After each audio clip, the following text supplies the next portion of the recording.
All right, hello. Happy Sunday and welcome to another video. This one I'm calling Ancient Religious Beliefs of East Africa and the Beginnings of the Spirit and Resurrection. I'm Stephen Webb Jr. All right, start off with a little introduction of science and beliefs. We can use science to help make our beliefs in infinite things and possibilities to become a reality. A source for intelligence exists universally. And again, the Middle Stone Age is a period of advancement for the human species, and it should be studied more. The current forms of government heed productivity and advancement of our species, and religious beliefs are scientific evolution that has been continuously observed as far back with the beginning of the universe and will eventually reach farther back once they realize the universe was birthed from another. So these are some of just some ideas for you to think about.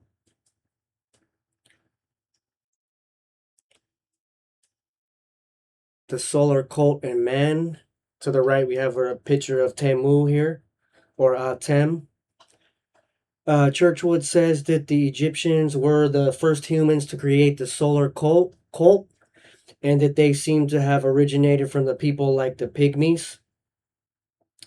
He says that before them were the lunar and stellar cults who used the animal totems, and that man for the first time was not represented as an animal form is first seen in the solar cult. The ancient god Bes was a representation of the pygmies. And he says while the god Ptah was the first Egyptian who was a pygmy and a sun god in human form and was considered the great architect of the universe. The earliest locations. Churchwood thinks that the native ancient Egyptians descended from the pygmies, and therefore the Ethiopians and Cushites must have looked more like pygmies than like the Nilotic Nile River Africans who would become their kings. He says that Bes Horus was the earliest type of a pygmy, Ptah, and that they came from the Great Lakes of Africa, and that this can be proven by an old Egyptian ritual. Churchwood is correct in his beginnings, however, he's going too far back in time and is missing the locations after this in Ethiopia, the Red Sea Hills, and Sudan.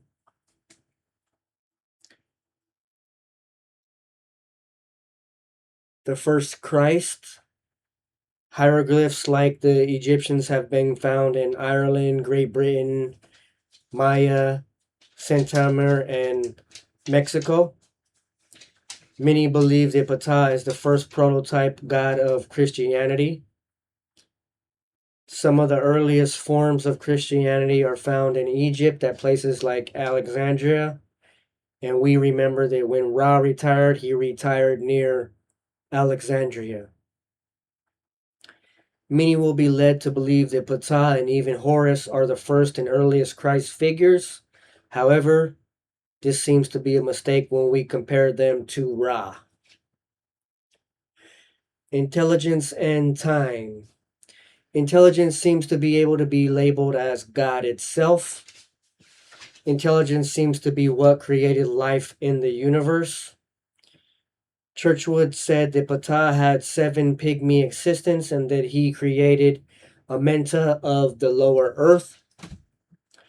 He sees the group as 7 plus 1, which he believes is first seen with Mother Earth, whose name is Ta Earth, and she had 7 elements.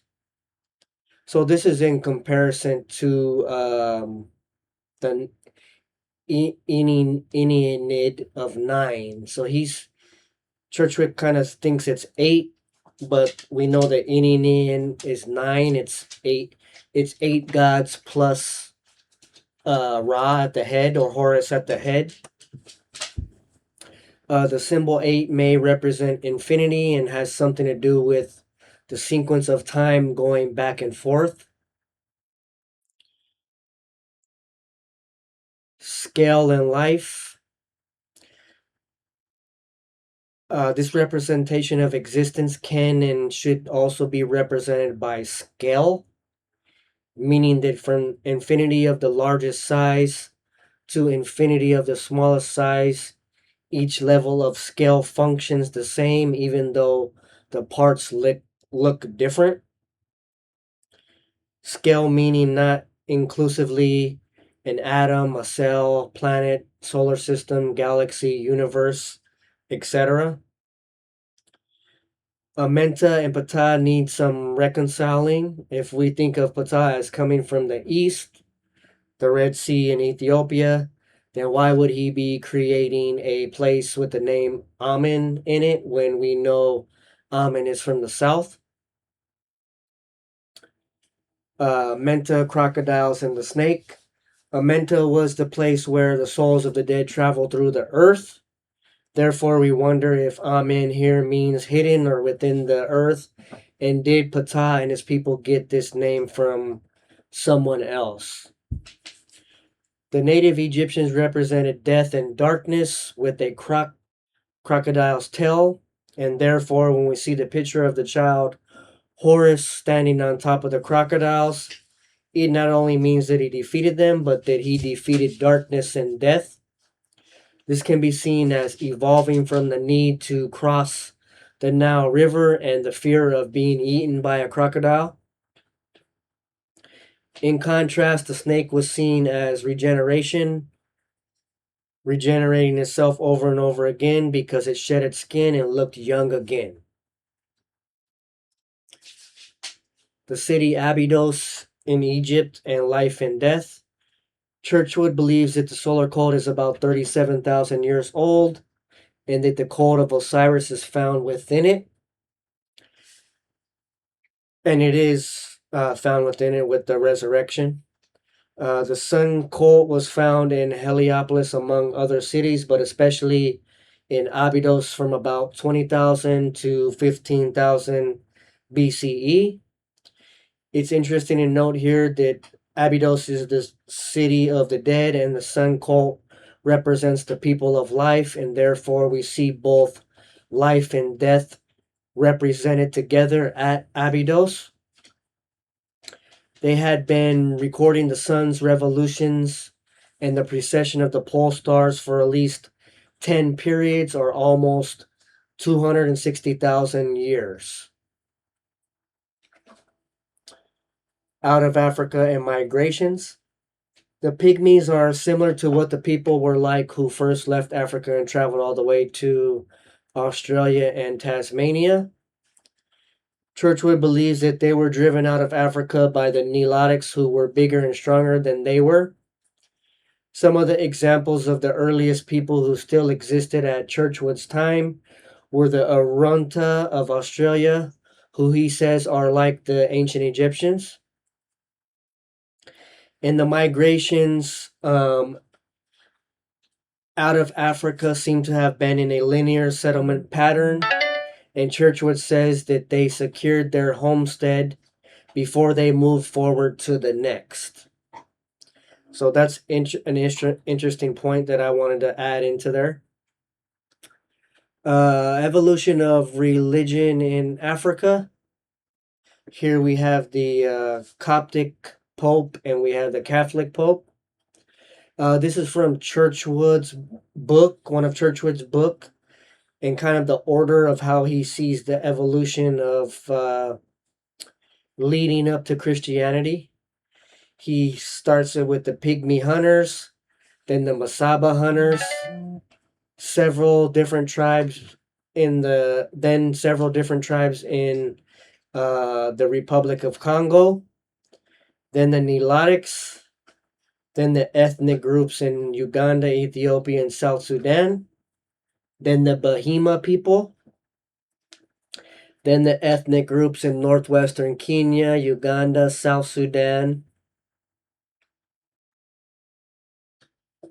who created beliefs and myths based on the stars in the night sky. And they learned this from the Bahima people. Bahima are, so Churchwood is from the early 1900s. So he doesn't have all the information that we have today, but he knows it does not mean that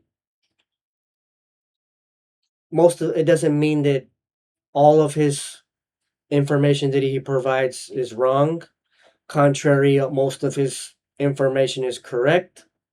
But Bohema and some of these other groups are actually Bantu people, and they came from Niger, Congo later, when later after the pre-dynastic Egypt already existed. So he he's kind of a little bit wrong in that on that point. Um, so then he says it goes to Somalia, Ethiopia, Egypt, ancient Egypt, then the ancient Egyptian Maasai people, and then the Mongoloids and Tibetan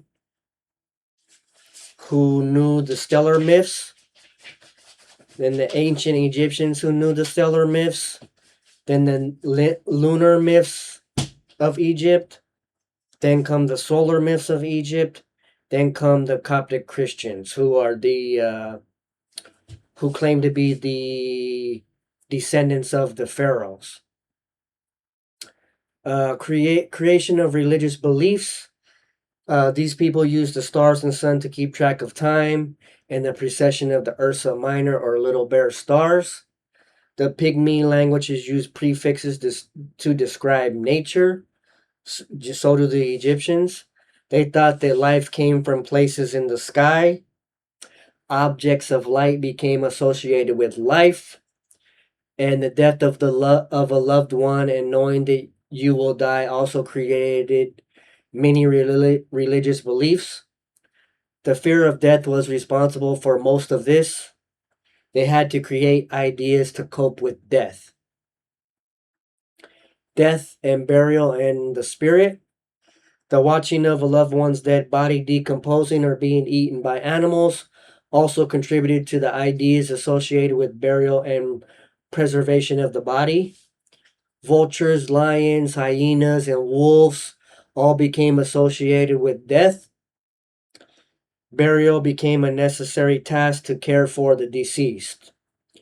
Earth was either already associated with man or became more so when the deceased were buried in the ground. The Bible of the Great Spirit, not the Bible, sorry, the belief in the Great Spirit that couldn't be seen already existed at this time, and then a similar spirit became associated with the dead. So they had already believed in something that they couldn't see, and then they believed that people also had that same spirit that couldn't be seen after they died. The spirit and ancestor worship. The spirit rising from the body was probably the first sign of the belief of resurrection.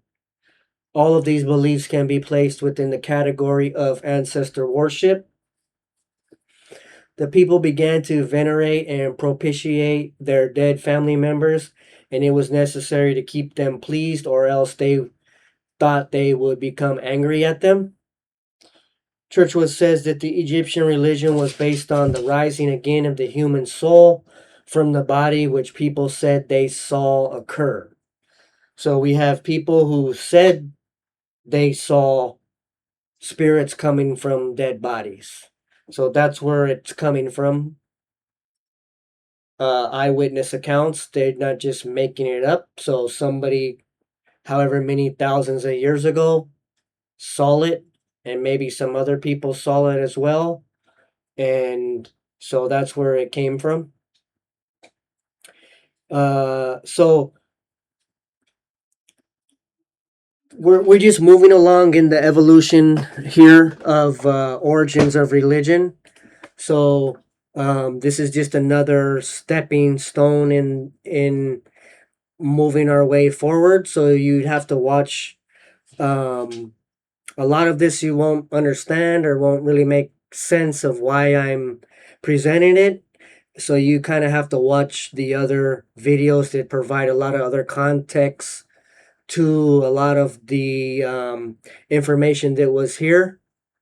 And so here's the only sources really used in this presentation are from Albert Churchwood's books, Origin and Evolution of Primitive Man, and the Signs and Symbols of Primordial Man. Thank you for listening. Take care and have a good day.